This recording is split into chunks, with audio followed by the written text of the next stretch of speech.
Lietuva, kaip skrydis lig dangaus, kaip diena pirma ir paskutinė.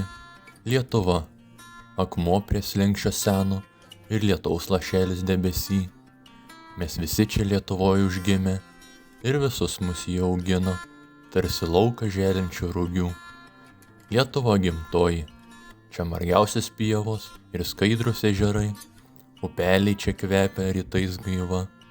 Turtinga mūsų Lietuva žaliaisiais miškais ir srauniomis upėmis sukančiomis vandens turbinas.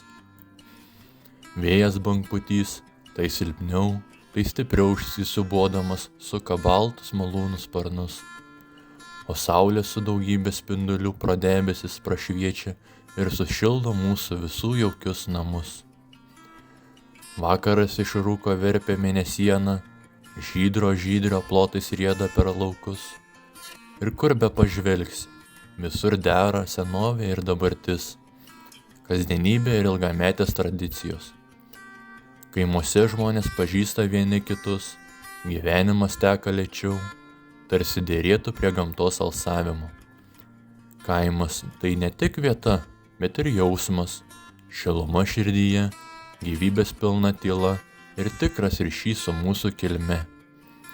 O gyvenimas mieste tai nuolatinis judesys susiliejantis su gatvių šurmuliu.